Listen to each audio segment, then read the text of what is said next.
नमस्कार, आदाब और जय सत श्री अकाल। हम आपके दोस्त आशीर्वाद आपके लिए ज्योग्राफी क्लास 7 की यह कक्षा लाए हैं। इससे पहले हमने एक चैप्टर और ज्योग्राफी की ऑलरेडी डाल दी थी और यह दूसरी चैप्टर है जिसमें हमको देखना है हमारी पृथ्वी के अंदर यानी इनसाइड आवर अर्थ के बारे में आज हमको देखना है और हम इसी के बारे में करेंगे। लेकिन उससे पहले आपको कुछ विशेष बातें, यह कक्षा आपको इन्फिनिटी वन एकेडमी की तरफ से लाई जा रही है, बिल्कुल निःशुल्क है। इसके लिए आपको कोई शुल्क अदा नहीं करने पड़ेंगे, लेकिन उससे पहले यह चैनल अपने दोस्तों के पास आपको शेयर करने पड़ेंगे जिससे वह भी अवगत हो सके इस चैनल के बारे में।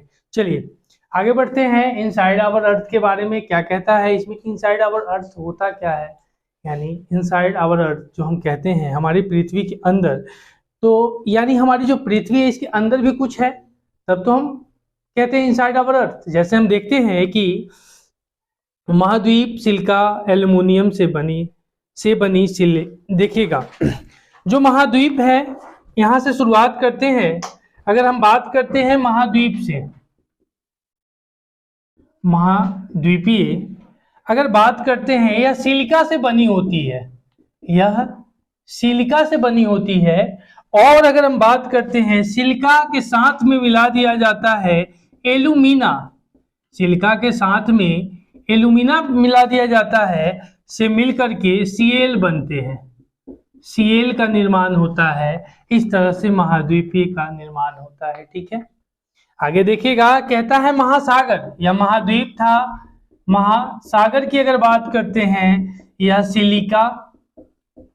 सिलिका प्लस में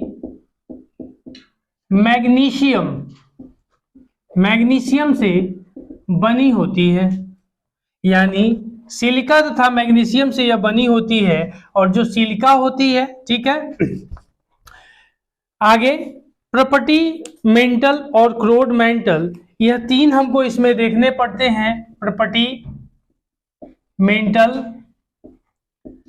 क्रोड मेंटल, ध्यान दीजिएगा, जिसको कोर मेंटल कहते हैं, कोर मेंटल कहते हैं, ध्यान दीजिएगा।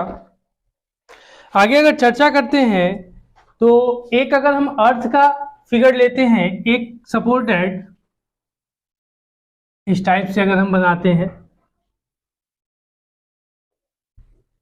ठीक है, सपोज दैट इसमें इस तरह से अगर हम बनाते हैं तो इसको सेंटर बोलते हैं, जिसको हम लोग रेडियस बोलते हैं, इसको रेडियस बोलते हैं। आगे बढ़ते हैं, कहता है इसमें तीन परत माने जाते हैं। एक को हम लोग, ध्यान दीजिएगा, इसकी अगर हम लोग चर्चा करते हैं, इसको हम लोग क्रस्ट बोलते हैं, जिसको हम लोग क्रस्ट बोलते हैं, जिसको भूपर्पटी या पर्पटी बोलते हैं। क्या बोलते हैं? भूपर्पटी या पर्पटी बोलते हैं। ध्यान दीजिएगा, नीचे वाले को हम लोग अगर बात करते हैं, इसको मेंटल बोलते हैं, इसको मेंटल बोलते हैं, मेंटल, इसको हम लोग मेंटल बोलते हैं। मेंटल अगर बात करते हैं मेंटल की, इसको हम लोग मेंटल बोलते हैं। ध्यान दीजिएगा, मेंटल बोलते हैं। और इसको अगर बात कीजिएगा, एक और संरचना इसकी जो होती है, इसको हम लोग कोर बोलते हैं। एनसीईआरटी अकॉर्डिंग अगर बात करें तो 35 किलोमीटर में इसकी जो परत होती है, और इसको जो बोलते हैं सी स्फीयर बोलते हैं, इसको समुद्र सतह बोलते हैं।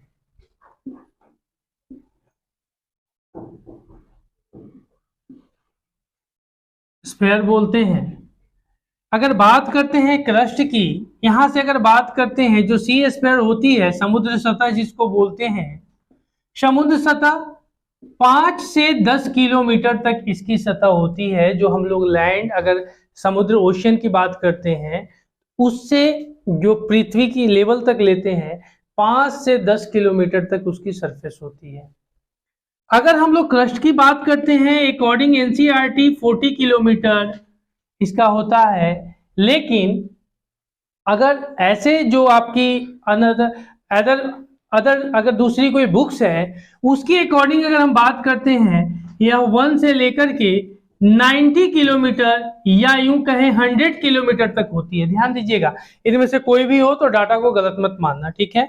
1 किलोमीटर से लेकर के, इसको 1 किलोमीटर से लेकर के इसकी अगर बात करते हैं तो 29 किलोमीटर में यह आपका स्प्रेड है। 2900 किलोमीटर में इसका स्प्रेड है और इसका 3500 किलोमीटर में स्प्रेड है। मतलब उसकी जो विस्तार है, जमीन से नीचे जो है ना, पाताल लोक जिसको कहते हैं, उससे ऊपर तक उसकी विस्तार की बात हो रही है।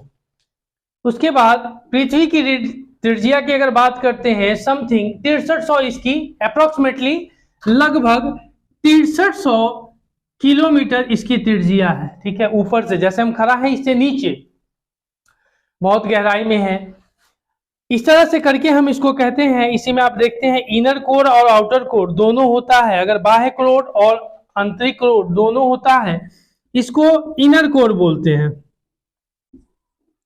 और इसको आउटर कोर बोलते हैं, आउटर कोर बोलते हैं, ठीक है। इस तरह से हम इसको देखते हैं। ध्यान दीजिएगा, पृथ्वी की आंतरिक भाग इनर कोर को अर्थ क्या हुआ, इंटीरियर ऑफ द अर्थ बोलते हैं। जो पृथ्वी की आंतरिक भाग है उसको हम लोग इंटीरियर ऑफ द अर्थ बोलते हैं, इंटीरियर ऑफ द अर्थ। यानी पृथ्वी की आंतरिक भाग को इंटीरियर ऑफ द अर्थ बोलते हैं। ध्यान दीजिएगा, फिर कहता है इस तरह से, फिर कहता है पृथ्वी का आंतरिक भाग inner core of the earth, पृथ्वी की सतह की सबसे ऊपरी परत को पर्पटी कहते हैं। जो अभी दिखाया ना बेटा, पृथ्वी की सबसे ऊपरी परत है, मतलब ये जो ऊपर वाला परत है या ऊपर वाला परत है, इसको हम लोग क्या नाम दिए हैं, पर्पटी नाम दिए हैं, जिसको CRUST क्रस्ट बोलते हैं। इसको हम लोग पर्पटी बोलते हैं, ध्यान दीजिएगा। और ऊपर वाले को ही हम लोग लिथोस्फीयर भी बोलते हैं। क्या बोलते हैं, पढ़ाए थे ना, लिथोस्फीयर भी बोलते हैं। मतलब लिथोस्फीयर कहने का मतलब होता है कि जो ऊपर वाला जो होता है, मतलब जो जिसपे जमीन पहाड़ वगैरह ये सब, उसको लिथोस्फीयर बोलते हैं, ठीक है। आगे देखिएगा, उसी चीज को कहा, the upper most layer over the earth surface is called the crust, ठीक है।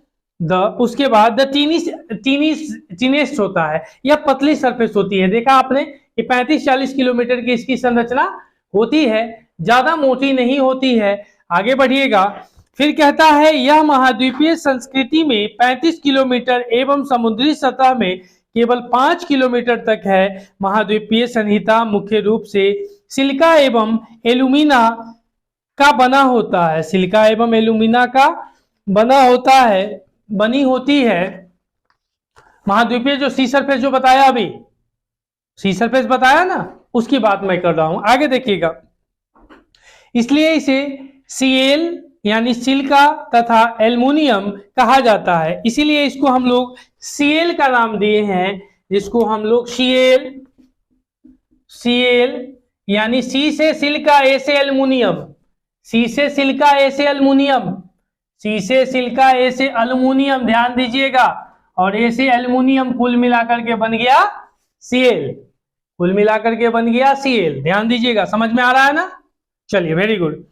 इसलिए इसे सीएल यानी सिलिका एल्युमिनियम कहता है। अब महासागर की प्रॉपर्टी मुख्यतः सिलिका एवं मैग्नीशियम से बनी होती है, इसलिए इसे सिलिका तथा मैग्नीशियम कहा जाता है, यानी सीमैक कहते हैं, सीमैक कहते हैं। मै से मैग्नीशियम और सी से सीएल, सिलिका और मैक से मैग्नीशियम से कुल बना है सीमैक। क्या बना है, सीमैक का निर्माण हुआ। ध्यान दीजिएगा, शॉर्ट में उसको सीमैक बोलते हैं, ठीक है।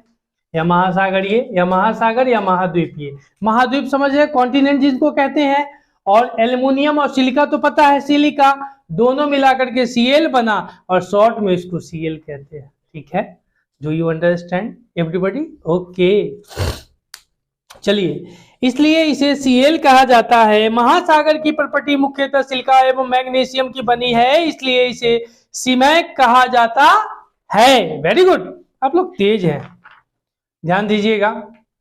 उससे पहले कुछ है, विश्व की सबसे गहरी खान, इसका एक छोटा सा निचोड़ था बुक का, उसमें डाले हुए है कि दक्षिण अफ्रीका की एक खान है जिसमें अभी तक हार्डली नीचे जाकर के 4 किलोमीटर तक डीप में खोदा गया है, यानी गड्ढा किया गया है। इसलिए नहीं किया जाता है कि नीचे पृथ्वी आज भी जो है नीचे गर्म वगैरह जो भी है पता नहीं चल पाया है, और उसके कारण से वह खुदाई जो होती है बहुत महंगी होती है, इसलिए नहीं हो पाती है। ठीक है, तो आगे कहा ना कि विश्व की सबसे गहरी खान दक्षिण अफ्रीका में स्थित है तथा इसकी गहराई लगभग 4 किलोमीटर है। तेल की खोज में इंजीनियर 6 किलोमीटर गहराई तक खोद चुके हैं, और पृथ्वी के केंद्र तक पहुंचने के लिए जो बिल्कुल असंभव है, आपको समुद्र की सतह पर 6000 किलोमीटर गहराई तक खोदना होगा।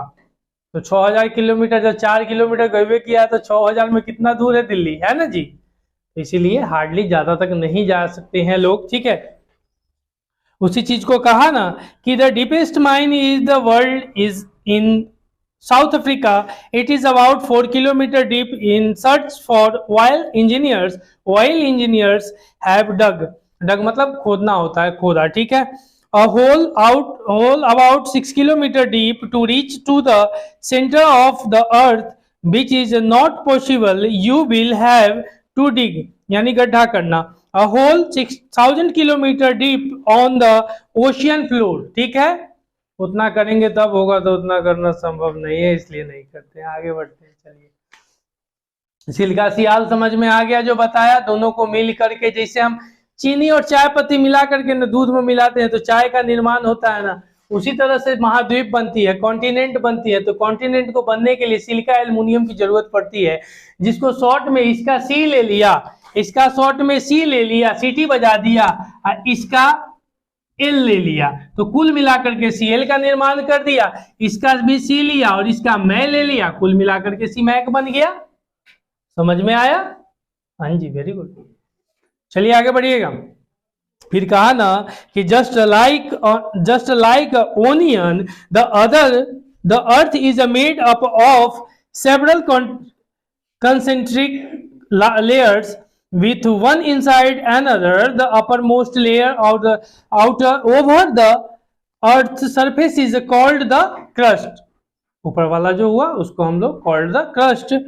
फिर कहा it is the thinnest of all the layers. It is about 35 kilometre, NCERT about 35 kilometre कहती है। ठीक है, यहाँ जो 40 किलोमीटर मैंने कहा था ना, वो पुरानी डाटा 35 किलोमीटर नहीं डरता, कहीं 40 किलोमीटर है। प्राइवेट वाले जो होते हैं, जो स्कूल वाले जो होते हैं ना, उनमें 1 से लेकर के 90 किलोमीटर तक उसको डिनोट किया गया। ठीक है, 100 किलोमीटर भी कहीं कहीं लिखा गया है, तो ध्यान दीजिएगा। उसी चीज को कहा and only 5 kilometre on the ocean floors. फिर आगे देखिएगा, the main minerals continents of the continental mass are silica and alumina. It is thus called silica, जिसको हम लोगों ने सियाल कहा। सियाल एंड एल्यूमिनियम दोनों को मिलकर के, सियाल एंड एल्यूमिनियम को मिलकर के बना है। The ocean crust mainly consist of silica and magnesium. It is therefore called सीमा, जिसको हम लोग सीमैक जो हम लोग सीमैक कहे हैं, सीमा। चलिए, सी यानी सिलिका एंड मैग्नीशियम का Ma मैग्नीशियम, दोनों को मिलकर के सीमैक बना है। ठीक है, ठीक है। महासागर मतलब जो महासागर समुद्र सतह वगैरह है ना, उसके बारे में बात कर रहा है। ठीक है, आगे देखना फिर क्या कह रहा है।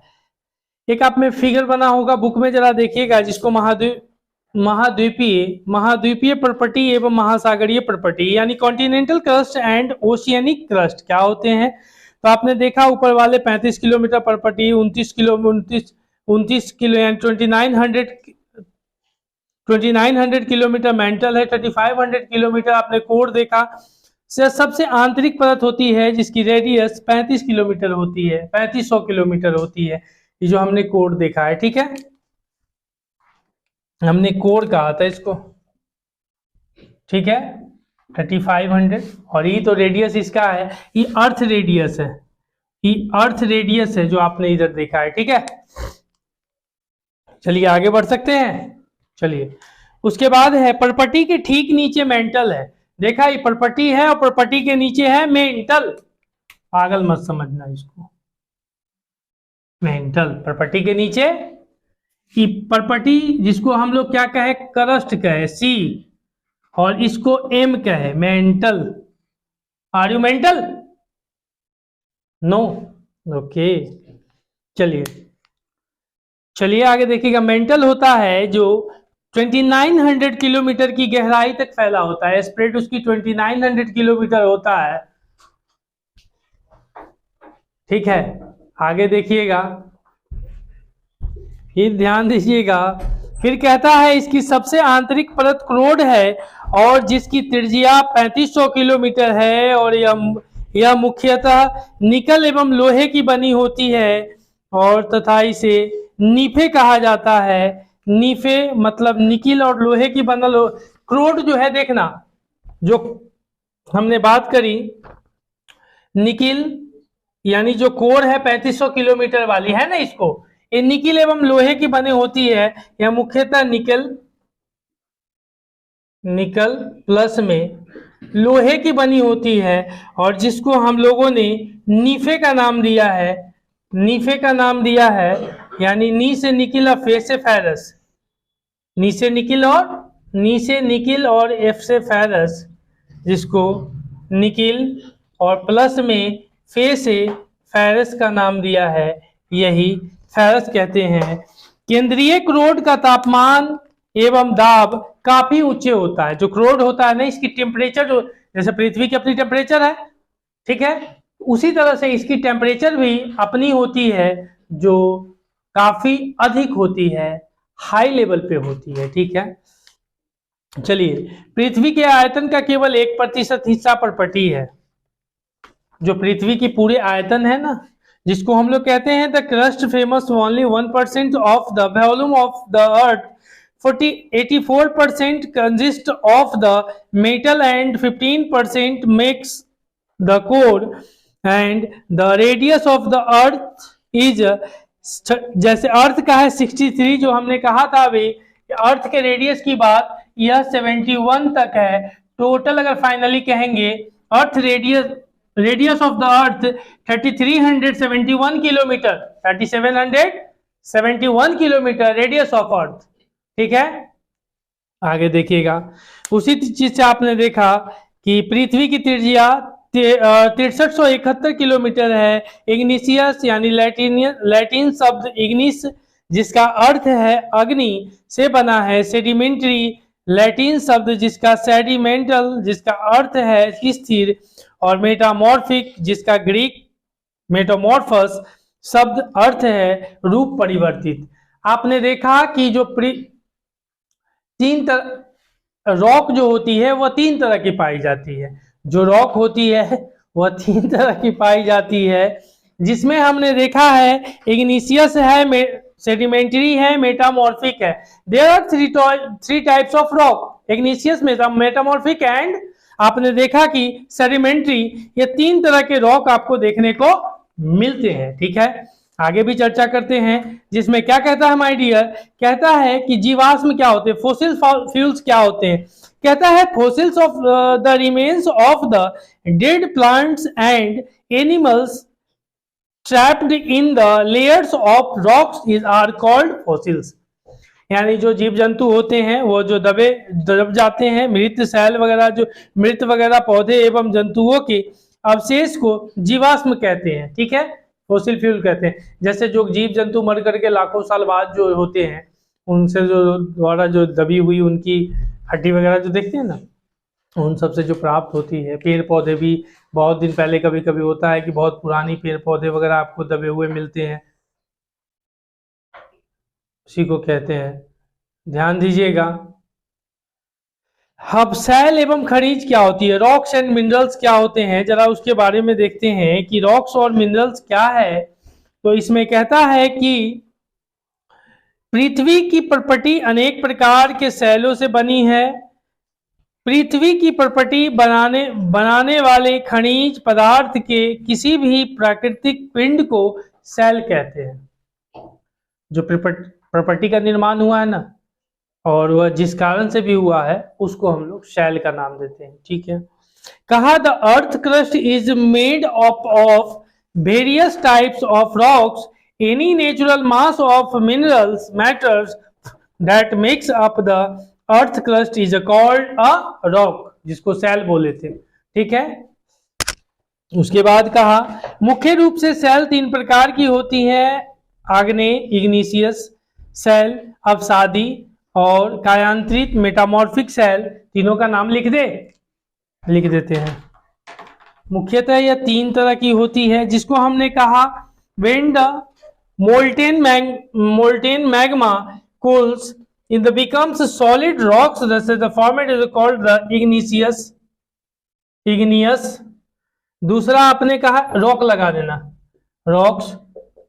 तीसरा अगर दूसरा बात करते हैं तो दे आर ऑल्सो प्राइमरी, इसको प्राइमरी रॉक भी बोलते हैं बेटा, प्राइमरी रॉक भी बोलते हैं, इसको लिथोस्फीयर भी बोलते हैं, इसको लिथोस्फीयर भी बोलते हैं, याद है। चलिए उसके बाद टू टाइप्स ऑफ, जिसमें देखिएगा इग्निशियस, एक होता है इंट्रूसिव रॉक्स और दूसरा होता है एक्सट्रूसिव रॉक्स। मतलब यह भी दो तरह के होते हैं, इंट्रूसिव और दूसरा होता है एक्सट्रूसिव। रॉक्स लगा देना, रॉक्स लगा देना, ध्यान दीजिएगा। आपने उसके बाद देखा जिसको अंतर्भेदी सेल बोलते हैं और एक को बहिर्भेदी सेल बोलते हैं। अंतर्भेदी सेल और दूसरे को बोलते हैं बहिर्भेदी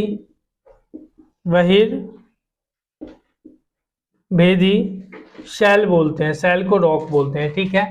इग्निशियस हो गया। अगर बात करते हैं उसी चीज को, crust the made of the various types of the rocks and any natural masses of the minerals matter that the makes in the earth crust is called a rock. ठीक है, जो रॉक की बनी होती है। उसके बाद अगर हम there are three types of major, अब दूसरा है इग्निशियस रॉक, आपने देखा। अब सेडिमेंट्री, दूसरा है सेडिमेंट्री। नाम याद कर लीजिएगा, कल पूछेंगे नहीं बताइएगा तो उल्टा लटका देंगे, ध्यान दीजिएगा। तीसरा है मेटामॉर्फिक, मेटामॉर्फिक रॉक्स। ध्यान दीजिएगा, जो इग्निशियस है इसको हम लोग आग्नेय चट्टान बोलते हैं, आग्नेय। ठीक है।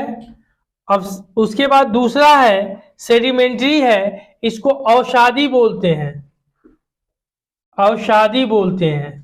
और तीसरा है इसको हम लोग कायांतरित बोलते हैं, नाम याद कर लीजिएगा, कायांतरित बोलते हैं, मेटामॉर्फिक जिसको बोलते हैं। ठीक है। चलिए उसी चीज को आगे कहा, फिर वास्तव में आग की तरह लाल द्रवित मैग्मा ही लावा है, जो पृथ्वी के आंतरिक भाग से निकलकर सतह पर आता है। कहा lava is actually fiery red molten magma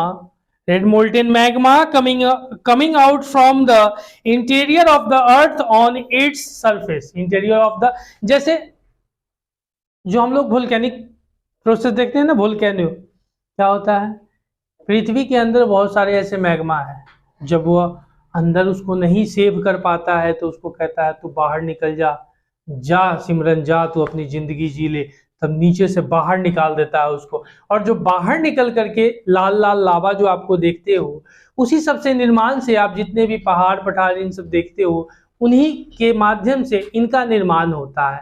जब वह ठंडी हो जाती है तब वह देखते हो कि धीरे धीरे उस पर पेड़ पौधे वगैरह सब कुछ लगने लगते हैं, उसी से होते हैं। ठीक है।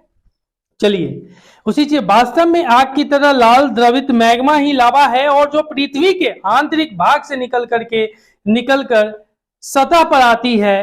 हो गया। कहा जब द्रवित पृथ्वी की सतह पर आता है, यह तेजी से ठंडा होकर ठोस बन जाता है। भाई कहा ना, मजबूत हो गया, पानी की तरह है, टुक टुक हाथ मारिएगा जल जाएगा। अब वह क्या हुआ, स्ट्रांग हो गया। क्या हो गया, स्ट्रांग हो गया। जब वह स्ट्रांग हो गया तब उसको आप हिला नहीं सकेगा। आप मत्था मारिएगा, आपका मत्था टूट जाएगा। पहाड़ में मत्था मारिएगा तो टूटेगा कि नहीं, तो पहाड़ हो गया, मत्था मारिएगा टूट जाएगा। और कभी कभी ऊपर से गिरिएगा तो नीचे खाई में लुढ़क जाइएगा। आगे बढ़ते हैं, फिर क्या कहता है ध्यान दीजिएगा। फिर कहा कि परपटी पर इस प्रकार से बने शैल को बहिर्भेदी यानी आग्नेय शैल कहते हैं। ये जो बहिर्भेदी कहा ना जी, बहिर्भेदी, बहिर्भेदी आग्नेय शैल कहते हैं। और इनकी संरचना बहुत महीन दानों वाली होती है, महीन महीन जो दाना होता है।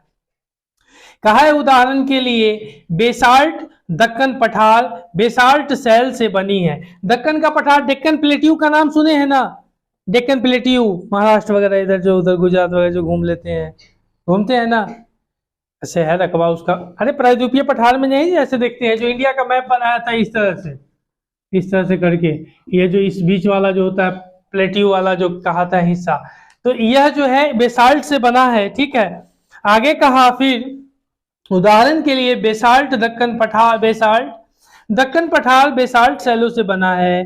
कहा lava is actually when it's molten lava comes on the earth's surface it rapidly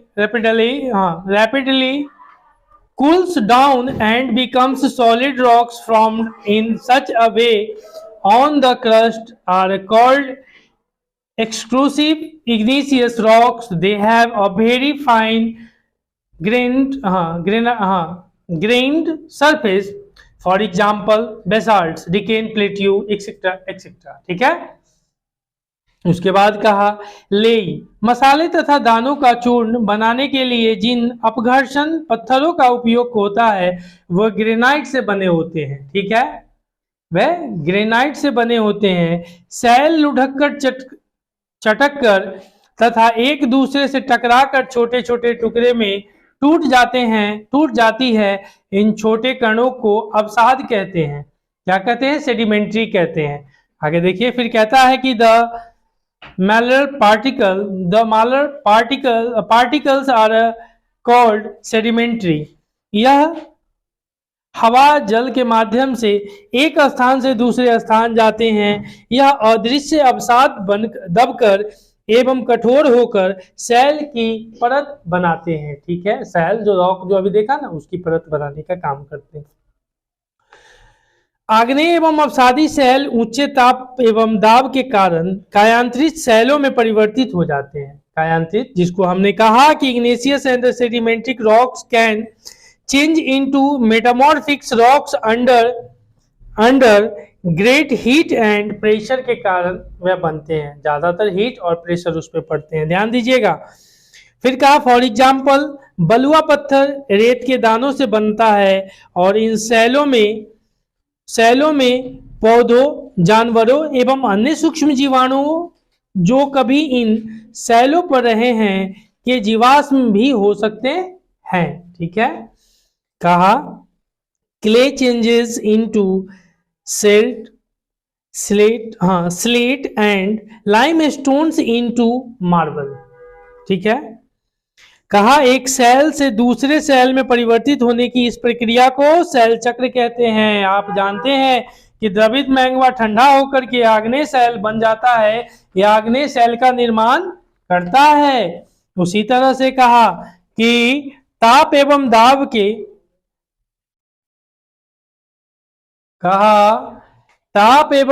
के कारण ये आग्नेय एवं अवसादी सेल कायांतरित सेल में बदल जाते हैं। अत्यधिक ताप एवं दाब के कारण कायांतरित सेल पुनः पिघलकर द्रवित मैग्मा बन जाती है। यह द्रवित मैग्मा पुनः ठंडा होकर ठोस आग्नेय सेल में परिवर्तित हो जाता है। ठीक है, The metamorphic rocks which are still under great heat and pressures melt down from molten magma. This molten magma again can cool down and sedimentary into igneous rocks. Then after इसी तरह से यह आपकी आज की कक्षा समाप्त होती है। चलिए, तब तक के लिए आप लोगों से अलविदा। फिर अगली कक्षा में हम मिलेंगे। बहुत बहुत आप लोगों का धन्यवाद। हाँ, और आप लोगों से भी निवेदन है कि इस चैनल को ज़्यादा से ज़्यादा अपने दोस्तों तक शेयर करें और इस परिवार को और बढ़ाने का काम करें। तब तक के लिए धन्यवाद।